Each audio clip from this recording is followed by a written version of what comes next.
Mercredi 4 septembre, l'édition régionale, c'est tout de suite sur votre chaîne d'infos. On continue et le mois de septembre marque une série de changements dans votre vie quotidienne. Hormis la reprise du travail et la rentrée scolaire, cette période de l'année amène son lot de nouveautés en matière d'impôts ou encore de tarifs du gaz. On fait le point tout de suite sur les principaux changements avec vous, Rémi Desremaux. En ce mois de rentrée, vous risqueriez bien d'être un peu surpris en lisant votre fiche de paye. Un nouveau taux de prélèvement à la source risque de s'appliquer pour certains.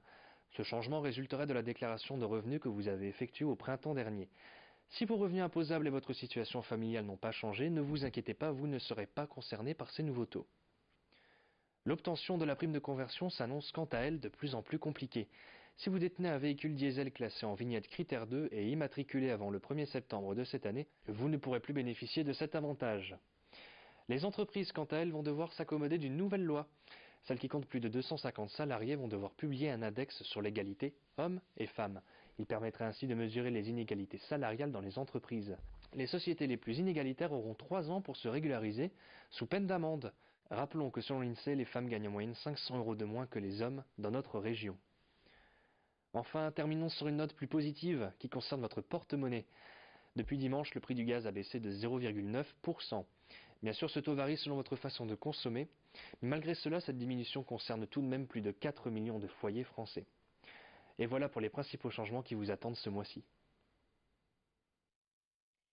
Le coût du carburant ou encore la problématique environnementale pousse de plus en plus de personnes à se tourner vers le covoiturage pour se rendre au travail. Désormais, même pour les plus petits trajets du quotidien, eh bien, certains conducteurs n'hésitent pas à partager leur véhicule matin et soir. Blablacar, l'un des leaders du covoiturage, s'adapte à ces changements d'habitude en proposant l'application BlaBlaLines. Cette plateforme est spécialisée dans le covoiturage domicile-travail et réunit plus de 700 000 conducteurs et passagers. Dans les Hauts-de-France, plus de 55 000 membres sont enregistrés avec une progression qui a plus que doublé en un an. L'application BlaBlaLines met en relation les covoitureurs en fonction de leur trajet et de leurs horaires. Le conducteur reçoit une indemnisation allant de 3 à 6 € en fonction de la distance parcourue. Et sous certaines conditions, la plateforme offre le trajet aux passagers qui ne paient rien. Depuis 3 semaines, Maïté et Thoman covoiturent pour se rendre à leur travail. Matin et soir, elles effectuent ensemble un trajet d'une quinzaine de kilomètres. Première fois stressée, mais normal comme tout le monde. Enfin, les rencontres, c'est jamais facile. On sait pas sur qui trop on va tomber. Mais non, on s'entend vraiment bien. On parle de boulot, on parle un peu juste d'actualité, enfin de tout ce qui, voilà, un peu de vie perso parce que en 3 semaines, matin et soir, il y a le temps quand même que ça s'installe. Mais voilà, non, enfin, ça se passe vraiment bien, donc c'est cool. On s'est rencontrés, le feeling est bien passé. C'est une personne qui fait également les trajets matin et soir, voilà. Donc je pense que ça s'est fait un peu naturellement entre moi et Thomas, et c'est ce qui est chouette.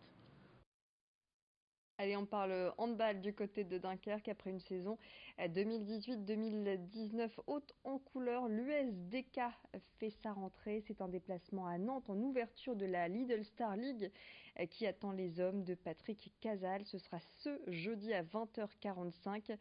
Les Dunkerquois sont arrivés en finale de la Coupe de France l'an dernier, ont terminé 10e du championnat. Leur président espère mieux et vise la 7e place cette année.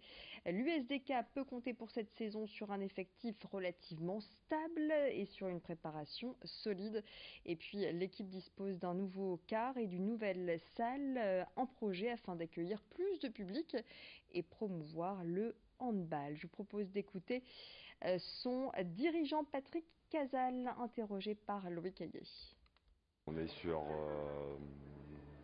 de la continuité, on travaille sur la continuité puisqu'on a énormément changé la saison dernière.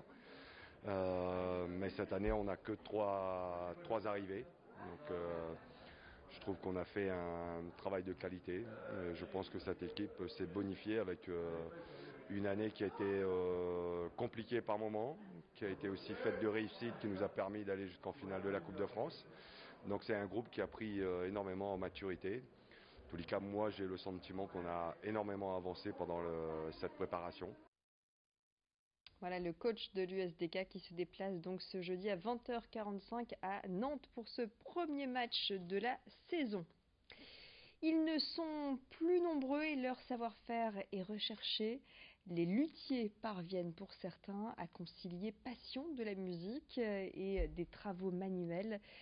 C'est le cas de Germain Lewandowski. À 24 ans, il a installé son atelier à Hélène. C'est là qu'il conçoit, fabrique et répare des guitares, mais aussi des basses. Des modèles uniques pour lesquels il faut compter une moyenne de 2000 euros. Germain a aujourd'hui le projet d'ouvrir une boutique, histoire de montrer toute l'étendue de son talent. Florine Curec l'a rencontré. Pour l'instant, mon atelier est chez moi au rez-de-chaussée, donc j'aimerais par la suite ouvrir vraiment une boutique qui donne sur la rue, quoi, sans devoir prendre rendez-vous, etc. Ça serait vraiment génial. Alors, j'ai pas encore eu de commande depuis que j'ai ouvert mon salon, mon atelier de lutherie, pardon. Et par contre, avant d'ouvrir mon atelier de lutherie, j'ai eu des demandes de fabrication, mais je pouvais pas les honorer parce que j'avais pas d'endroit pour les fabriquer dignement, quoi. Un temps qui reste gris, pluvieux sur les Hauts-de-France et puis surtout des températures qui ont bien chuté, 17 à 18 degrés, pas plus prévu pour ce jeudi. Un peu de fraîcheur tout de même près de chez nous. Le bulletin météo complet à suivre juste après cette édition, ce sera d'ici quelques secondes. En attendant, je vous rappelle que vous pouvez suivre nos reportages en replay sur notre site internet grandlille.tv, voir et revoir donc nos sujets. C'est la fin de cette édition. Restez avec nous. On se retrouve dans le prochain quart d'heure. Ce sera pour l'édition locale. L'info encore plus proche de chez vous. Excellent moment à vous tous.